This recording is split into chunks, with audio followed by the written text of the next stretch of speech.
हरे कृष्णा, राधे राधे। आज इस वीडियो में हम कृष्ण जन्माष्टमी पूजा विधि जानेंगे। क्या करें, कैसे करें पे चर्चा करेंगे। व्रत में क्या खाएं, पूरा दिन किस तरह से प्लान करें। चर्चा शुरू करते हैं।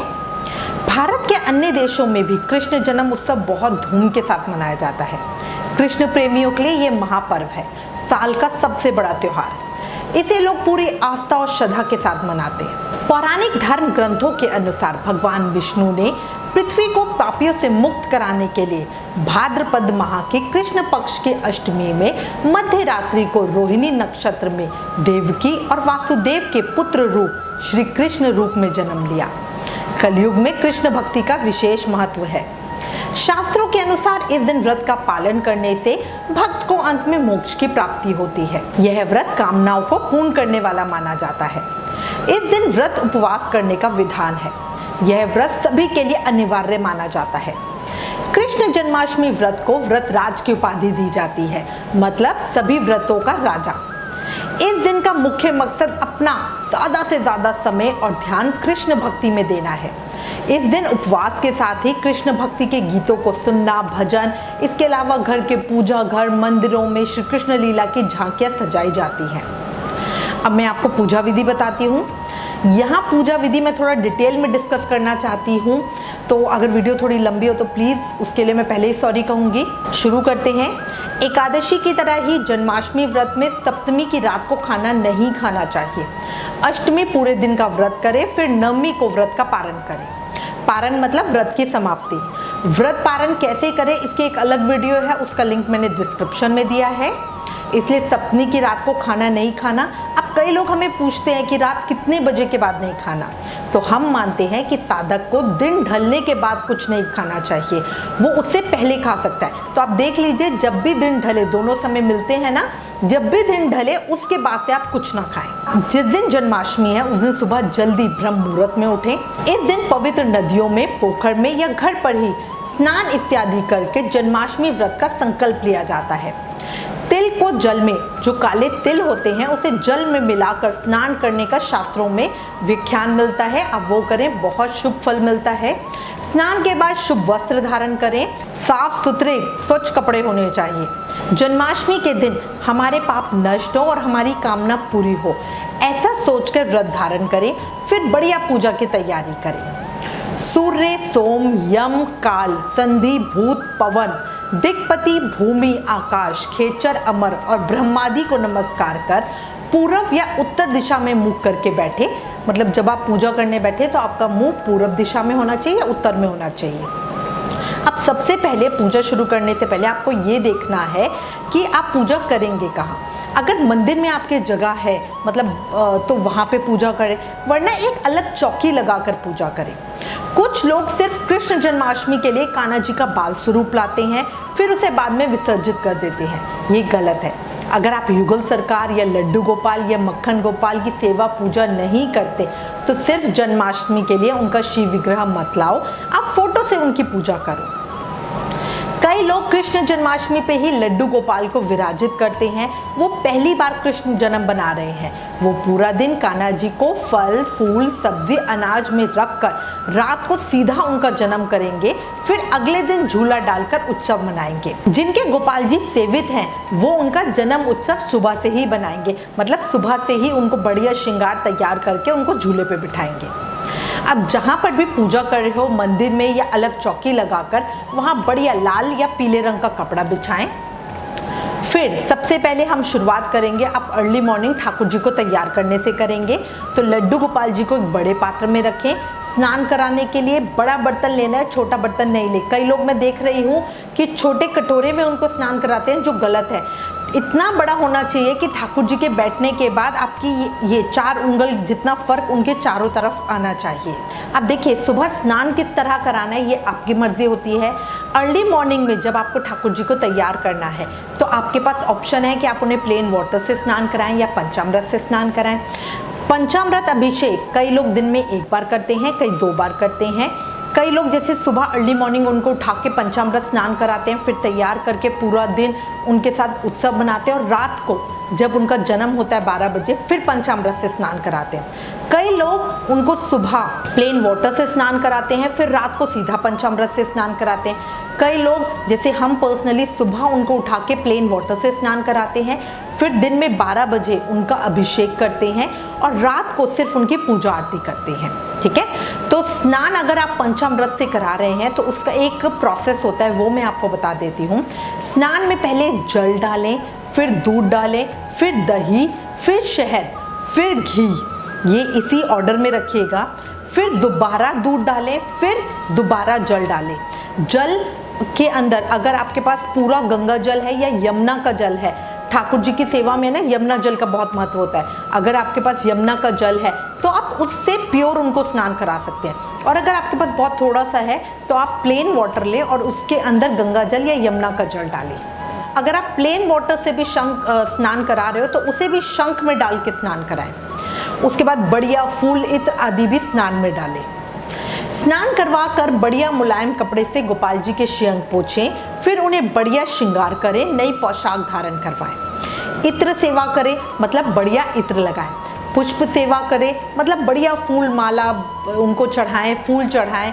पूरा मंदिर बढ़िया महकना चाहिए और ये हमें सुबह से ही करना होता है।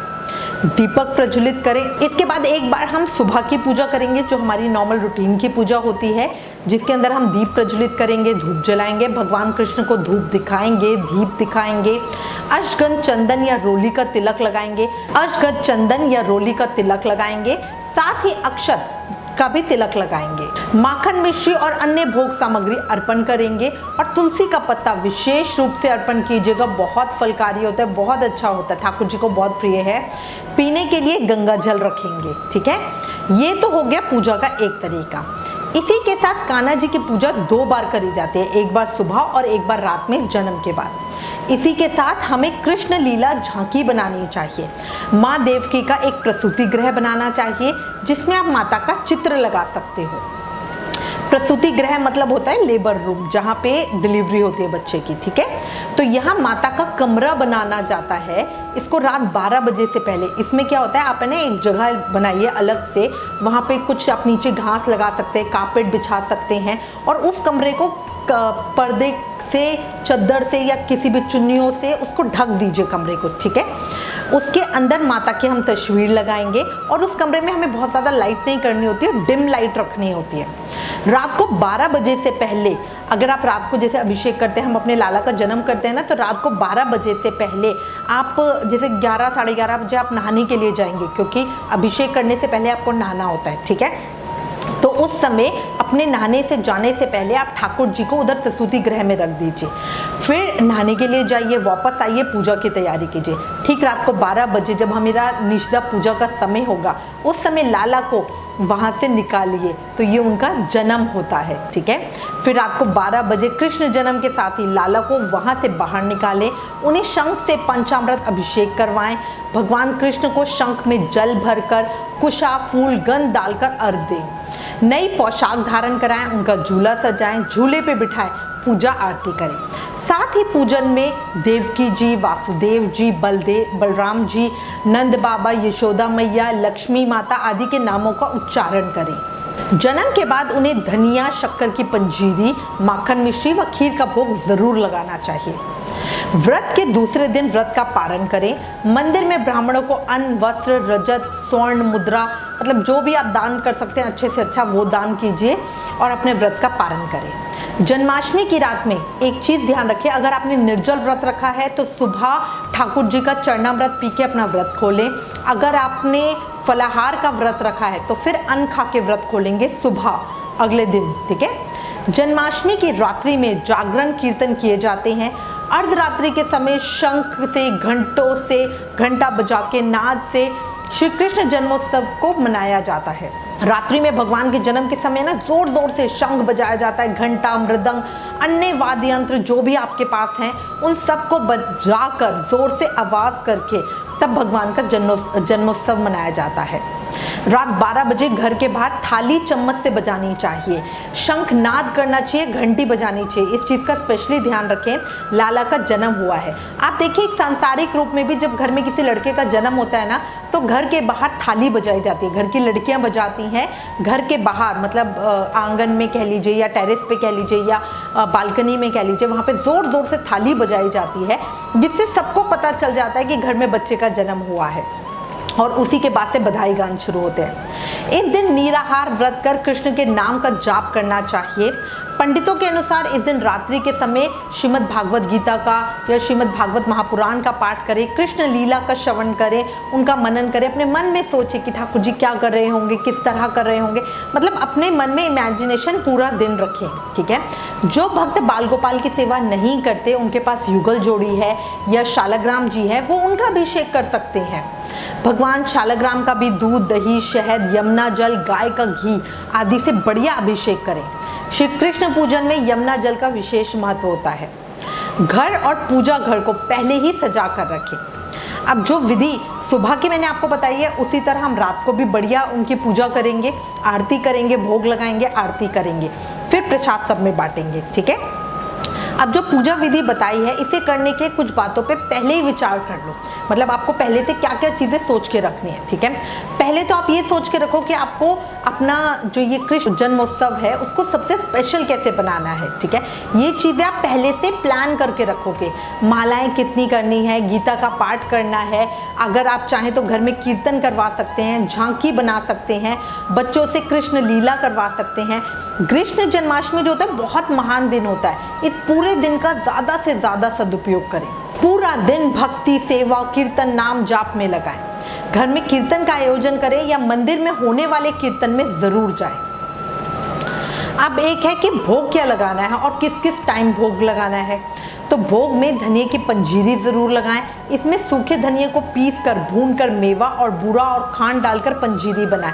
साथ ही इसमें छिलके समेत केले डालें। देखिए, पंजीरी माता देवकी और माता यशोदा के निमित्त बनाई जाती है।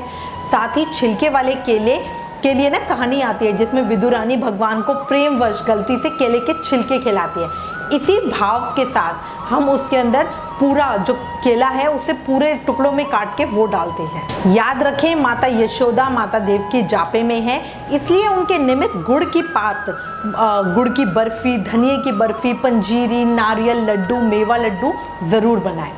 बाकी कान्हा जी का जन्म दिवस है, उनके लिए क्या स्पेशल बनाना है ये पहले से सोच के रखें। आपको उनके लिए 56 भोग लगाना है, 108 भोग लगाना है, या भोग नहीं लगाना है तो और क्या बढ़िया करना है वो पहले से सोच के रखें। क्योंकि भोग सामग्री भी आप कैसे बनाएंगे, आप पहले से बना के रखेंगे, आप उसी दिन बनाएंगे, कितनी आइटम्स बनाएंगे पहले से सोच के आप रखेंगे, उनकी तैयारियां करके रखेंगे, तो कृष्ण जन्मोत्सव आपका और अच्छे से आप उसे बना पाएंगे। इसी के साथ एक और चीज़ जो सबसे इम्पॉर्टेंट है वो डिसाइड करके रखें, ठाकुर जी के ड्रेस और श्रृंगार। कान्हा जी को बढ़िया पोशाक श्रृंगार धारण करवाने की तैयारी पहले से ही करके रखें। उन्हें सुबह क्या पहनाना है, रात को क्या करना है, सब बढ़िया पहले से तैयारी करके रखें। और मैं एक चीज़ देखती हूँ, लोग पोशाक तो नहीं बनाते हैं पर कान्हा जी के अंग वस्त्र मीन्स जो उनके अंडरगार्मेंट्स, नैपी वगैरह होती है वो नई होती है, तो ये गलत है। उस दिन उनकी नैपी जो अंडरगार्मेंट्स है वो भी नए होंगे। साथ ही तौलिया या जिस कपड़े से कान्हा जी को आप अभिषेक के बाद पोछेंगे वो भी नया होना चाहिए। कान्हा जी के श्रृंगार में उन्हें बढ़िया वैजंती माला या वैजंती के फूल अर्पित करें। वैजंती माला भगवान को उनकी भक्त कुब्जा ने भेंट की थी। भगवान को ये तभी से बहुत प्रिय है। ये माला भक्त पर भगवान की कृपा की प्रतीक है। घर की साफ सफाई और सजावट, साथ ही मंदिर डेकोरेशन क्या करना है, इस चीज़ के बारे में भी पहले से सोच के रखें। इस चीज़ का विशेष ध्यान रखना है। कृष्ण जन्माष्टमी भक्तों के लिए बहुत बड़ा त्यौहार है, इसलिए इस दिन को पूरे हर्षोल्लास के साथ मनाना है। अपने घर को अच्छे से पहले से साफ करके रखें। देखिए, पहले भी आपको बताया है, जिस घर में सफाई होगी लक्ष्मी माता वहीं आएगी। जहाँ पे गंदगी होती है तो वहाँ लक्ष्मी माता नहीं आती। और ऐसा नहीं है कि जो आपका पूजा रूम है या जो पूजा का आला है या जो पूजा करने वाली जगह है सिर्फ आप उसको साफ करें, पूरा घर ऐसे ही छोड़ दें। स्पेशली ध्यान रखें, पूरे घर में कहीं भी मिट्टी नहीं होनी चाहिए, जाले नहीं होने चाहिए। प्रॉपर जैसे हम दिवाली पे सफाई करते थे, प्रॉपर साफ घर होना चाहिए, पंखे वगैरह सब साफ होने चाहिए। और उसकी सजावट करें, बहुत सुंदर बढ़िया घर होना चाहिए। साथ ही बढ़िया मंदिर की डेकोरेशन करें। कान्हा जी का झूला बढ़िया सजाएं। कृष्ण जन्माष्टमी पे झूले का विशेष महत्व है। झूला सजाने के बहुत सारे आइडियाज हमने आपको ऑलरेडी चैनल पे दिए हुए हैं, आप उन वीडियोस को देख सकते हैं। यहाँ पे भी मैं आपको कुछ आइडियाज बताना चाहूँगी। आप बढ़िया खुशबूदार फूलों से, रंग बिरंगी लाइटों से मंदिर सजा सकते हो। आर्टिफिशियल फूल जो होते हैं आप उनसे सजा सकते हो।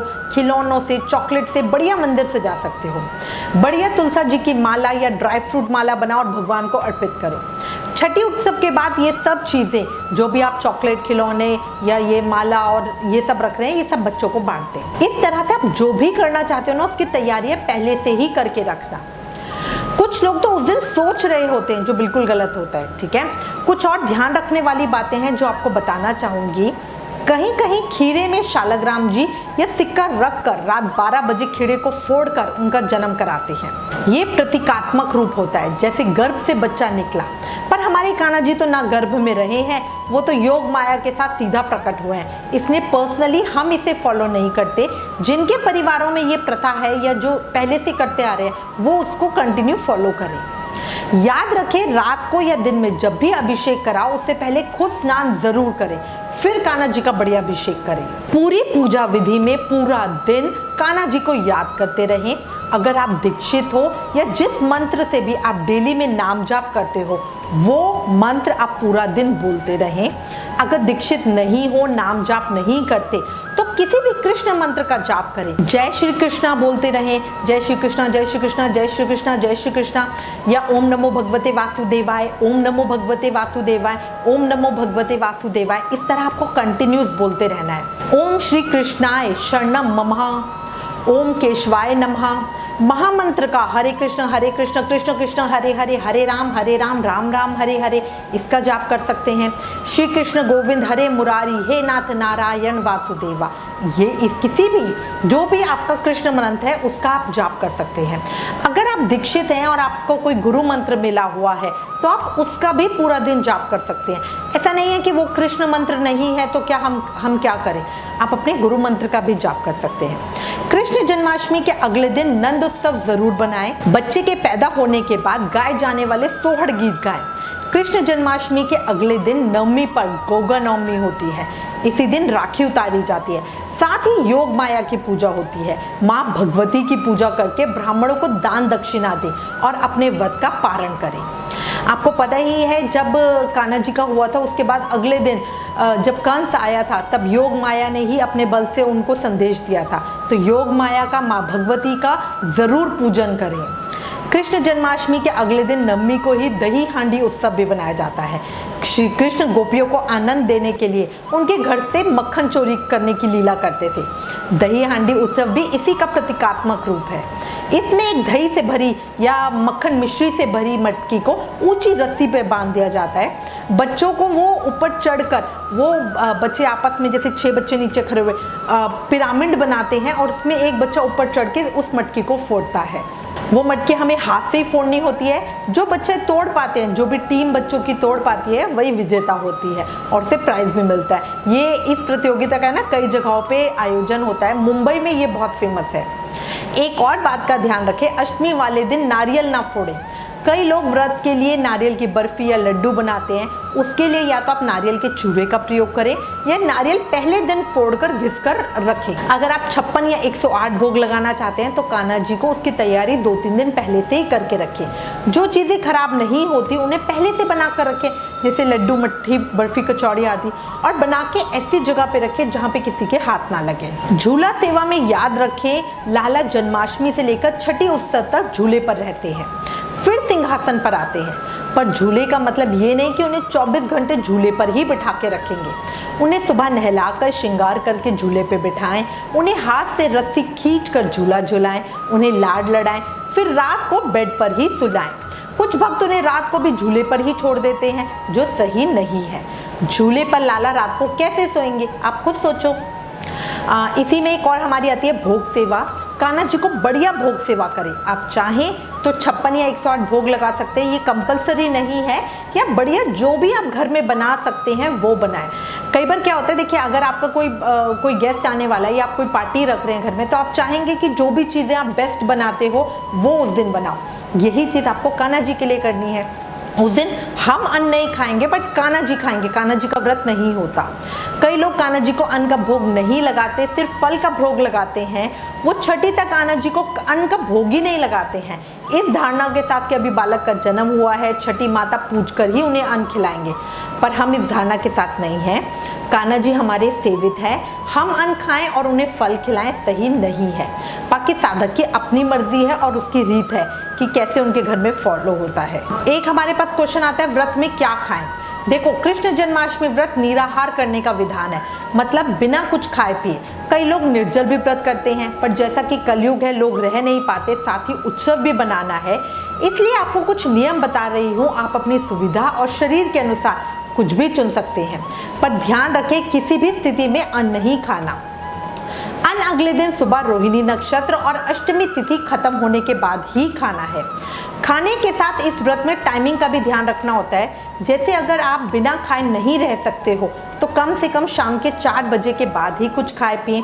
अगर वो भी पॉसिबल नहीं है, आपको लगता है आप 4 बजे तक भी नहीं रुक सकते, तो कम से कम दिन में 12 बजे तक कुछ भी खाए पिए नहीं, तब तक निर्जल व्रत रखें। 12 बजे तक निर्जल व्रत करके फिर 12 बजे के बाद आप कुछ लिक्विड या कुछ ले सकते हैं।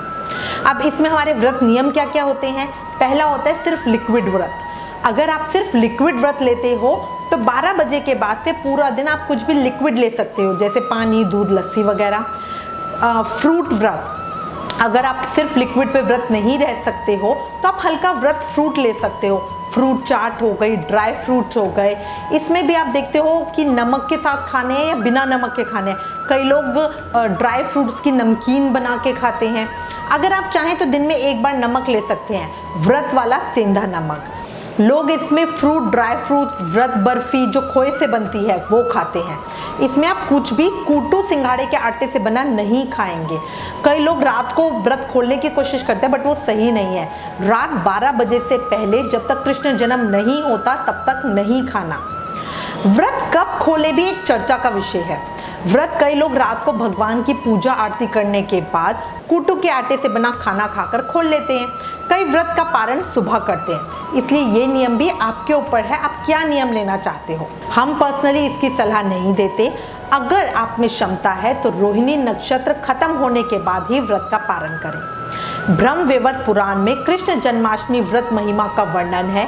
उसके अनुसार भगवान के जन्म के बाद व्यक्ति को रात्रि जागरण करना चाहिए। जो अष्टमी को उपवास और रात्रि जागरण करता है उसके करोड़ों जन्मों के पाप नष्ट हो जाते हैं। पर ध्यान रखें, रोहिणी नक्षत्र बीत जाने पर ही व्रत का पारण करें।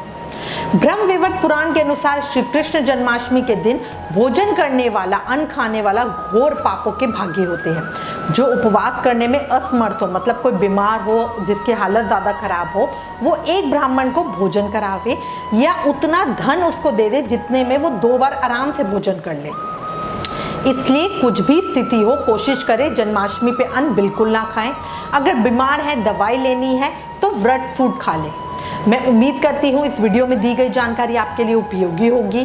इससे रिलेटेड अगर आपके पास कोई भी कमेंट या सजेशन है तो प्लीज़ हमें लिखें। ज्ञान बांटने से ही बढ़ता है, इसलिए इस वीडियो को ज़्यादा से ज़्यादा शेयर करें। Please like, share and subscribe. Thank you. Hare Krishna.